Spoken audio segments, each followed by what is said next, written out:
है। जैसे ही आप क्लिक करेंगे इसका होम पेज आपके सामने आ जाएगा। ये कुछ एडवर्टाइजमेंट वगैरह आ रही है। तो जैसे ही आप इसको ड्रॉप डाउन करेंगे, थोड़ा सा नीचे जाएंगे तो एक इंफॉर्मेशन का सेक्शन है। जैसा कि आप देख पा रहे हैं, इंफॉर्मेशन के सेक्शन में ये एडमिशन का एक ऑप्शन है, इस पर आपको क्लिक करना है। जैसे ही आप क्लिक करेंगे एक न्यू पेज ओपन होगा जिसपे लिखा होगा एडमिशन एडमिट कोर्स 10th और 12th यानी कि सेकेंडरी और सीनियर सेकेंडरी। सिंपली आपको इस पर क्लिक करना है। क्लिक करने के बाद ही तुरंत एक ऐसा पेज खुलेगा। ठीक है, यहाँ कोने में कुछ ऑप्शंस हैं फर्स्ट लाइन में, तो यहाँ एक एडमिशन का ऑप्शन है। जैसे मैं इस पे जाके आपको इसके ऊपर ले जाता हूँ तो कुछ ड्रॉप डाउन खुलते हैं जिसमें लिखा है एकेडमिक प्रोस्पेक्टस। एकेडमिक पे जैसे ही आप लेके जाएंगे माउस तो 3 ऑप्शन और आएंगे, जिसमें एक है स्ट्रीम 1 अप्रैल 2022, स्ट्रीम 2 के क्लोज हो चुके हैं और ये प्रोसीजर है एडमिशन का। ठीक है, तो हम स्ट्रीम 1 ब्लॉक 1 का अप्रैल का 2022 का इसका फॉर्म फिल करेंगे। ठीक है, तो जैसे ही आप क्लिक करेंगे तो ये हमारा फर्स्ट फॉर्म है, इसको हमें भरना है। तो सबसे पहले हमें जो भरना है अपनी सिटी जहां से भी आप हैं, ये सबसे पहला स्टेप है। और ये 2 जो स्टेप होंगे इसमें कोई भी मिस्टेक मत करना, क्योंकि इसके बाद जो डिटेल है वो कुछ चेंज हो जाती है, बट ये चेंज नहीं होगी।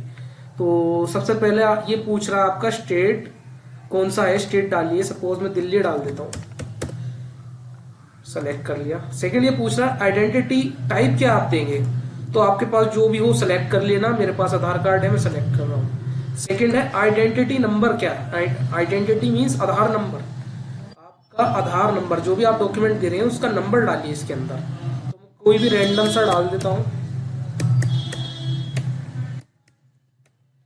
देन ये पूछ रहा है कोर्स कौन सा होगा, किस कोर्स के लिए आप अप्लाई कर रहे हैं, सेकेंडरी और सीनियर सेकेंडरी। सेकेंडरी मींस होता है 10th क्लास और सीनियर सेकेंडरी मींस होता है 12th क्लास। ठीक है, ये आइडेंटिटी नंबर इनवैलिड है तो मैं फिलहाल 12th के लिए कर लेता हूँ। इसको चेंज कर सकते हैं बट आप गलती ना करें, यहीं से सही भर के चलें। जैसे ही आप सबमिट करेंगे तो ये आपसे पूछेगा you are registering for stream 1 block 1, are you sure you want to continue, तो आपने सिंपली यस कर देना है। जैसे ही आप यस करेंगे तो एक मेन फॉर्म का एक पेज ओपन होगा। इस पेज में ही सारी आपकी डिटेल्स वगैरह होंगी, जैसे address, other information, 10th board examination, declaration. ये तब तक नहीं खुलेंगे जब तक आप ये फर्स्ट वाला फॉर्म नहीं फिल करेंगे और इसको ओटीपी के साथ जनरेट नहीं करेंगे। तो सबसे पहले इसमें पूछा जा रहा है आपका नेम ऑफ कैंडिडेट, कैंडिडेट का नाम क्या है। तो जो भी आपका नाम है स्पेलिंग वाइज जो मार्कशीट के अंदर या 8वीं 9वीं के टीसी के अंदर है, मैच करने के बाद में सेम बिल्कुल वही डालना। तो सपोज मैं डाल देता हूँ, अल्फाबेट है वो सारे के सारे अपर केस में आएंगे, तो उससे परेशान मत होना, जैसा है एज इट इज वैसे ही रहने देना। अपर केस कैप्स लॉक्स वगैरह का ज्यादा यूज ना करें। और फादर नेम है, कुछ भी जो भी आपका एक्चुअल में स्पेलिंग वाइज डालना है, बिल्कुल मदर नेम में जो भी आपका है, फादर नेम और आपका नाम, कैंडिडेट का name, father's name, mother's name, as it is सारी चीजें बिल्कुल डबल चेक करने के बाद ही डालें स्पेलिंग वाइज।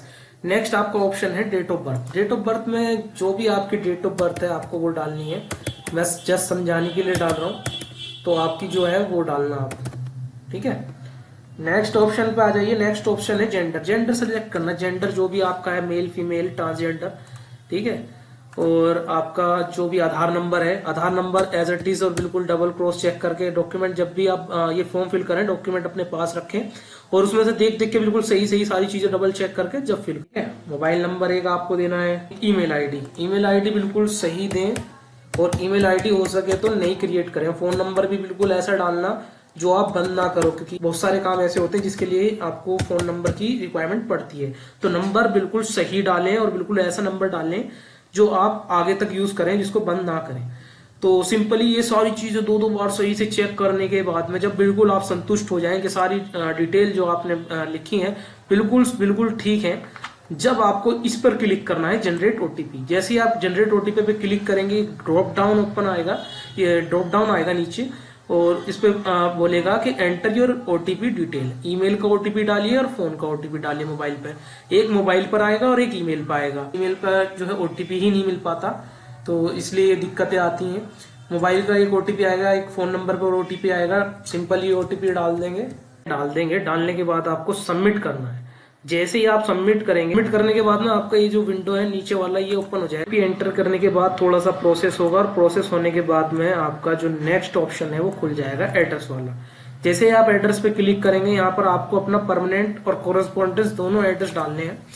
एड्रेस डालते टाइम ये चीज ध्यान रखें कि जो भी आपने आइडेंटिटी प्रूफ दिया है, सपोज हमने आधार कार्ड दिया है, तो जो भी आधार कार्ड के अंदर हमारा एड्रेस है हम एज इट इज वो ही डालें। तो आप भी बिल्कुल सेम एज इट इज, मैं खाली दिखाने के लिए आपके लिए डाल रहा हूँ, आपको एज इट इज वो डालना है जो आपके आधार कार्ड पर लिखा है। ठीक है, जैसे विलेज कौन सा है आपका, ठीक है, डिस्ट्रिक्ट कौन सा है, हाउस नंबर क्या है, गली नंबर क्या है, या लोकेलिटी क्या है, एरिया नेम क्या है। आपको नीचे स्टेट सेलेक्ट करना है। स्टेट मीन्स आपका, जैसे मैं दिल्ली सेलेक्ट कर लेता हूँ, जो भी आपका स्टेट है आप वो सिलेक्ट कर लेना।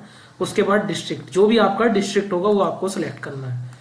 ठीक है, उसके बाद जो भी आपका पिन कोड है, मैं अपना पिन कोड डाल रहा हूँ, आपका जो हो वो आप सिलेक्ट करना है। यहाँ पर एक कोरेस्पोंडेंस एड्रेस है, अगर अलग है और आप उसके लिए कोई प्रूफ दे रहे हैं तो आप यहाँ पर चेंज कर सकते हैं। मेरा सेम है तो मैं सेम एज परमानेंट कर देता हूँ। नेक्स्ट ऑप्शन है अदर इंफॉर्मेशन का। अदर इंफॉर्मेशन में कुछ इंफॉर्मेशन डालनी होती है, जैसे कि मीडियम ऑफ स्टडी, स्टडी का मीडियम कौन सा डालना है, इंग्लिश डालना है आपने हिंदी सेलेक्ट करना है, जो आपको ठीक लगता है, जो जिसमें आप कंफर्टेबल है, जो आपको चूज करना आप वो चूज कर लीजिए। इसमें और भी मीडियम्स है, बंगाली है, गुजराती है, उड़िया मीडियम है, संस्कृत है, उर्दू मीडियम है, जिस मीडियम में लेना चाहे उसमें कर सकते हैं। उसके बाद आपका है योर प्रीवियस क्वालिफिकेशन, आपकी जो प्रीवियस क्वालिफिकेशन है वो क्या है, वो उसके अकॉर्डिंग भरें। सपोज अगर 10वीं वाले बच्चे भर रहे हैं फॉर्म, तो वो भरें अपना 8वीं या 9वीं जो भी वो पास आउट है, जिनका वो डॉक्यूमेंट या टीसी दे पाएंगे। और अगर 12वीं वाले भरे हैं तो वो भरेंगे 10वीं, और ओरिजिनल मार्कशीट उनको अपलोड करनी है। अच्छा, मार्कशीट जो है 10th की वो फेल की है, पास की है, और ऐसी 10th वालों के लिए 8 या 9th की जो भी बोलेंगे वो पास है या फेल है, तो हमारा पास का है। ठीक है, इन बाकी कुछ नहीं भरना। ये 3 भरने के बाद में आपको भरनी है बोर्ड की डिटेल भरनी है, कौन सी साल में आप पास हुए हैं। सपोज 2019 में पास हुए हैं, रोल नंबर आपका जो भी है। ठीक है, उसके बाद आपका बोर्ड कौन सा है, बोर्ड सपोज NIS डाल देता हूं मैं, NIS या CBSE जो भी आपका बोर्ड है, आप अपने अकॉर्डिंग इस फॉर्म को भरेंगे।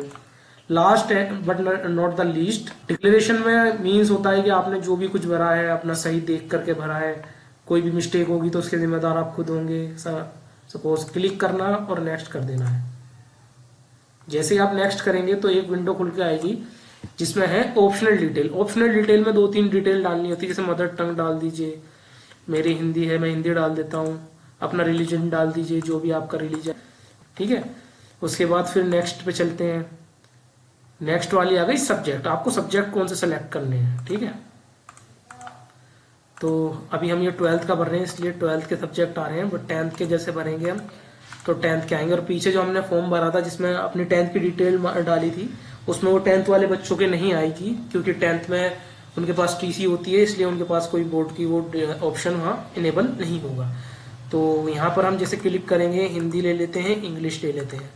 ठीक है, और चलिए हम इसी को लेकर के आगे बढ़ते हैं, नेक्स्ट कर देते हैं। जैसे ही नेक्स्ट करेंगे उसके बाद ऑप्शन आता है स्टडी सेंटर का।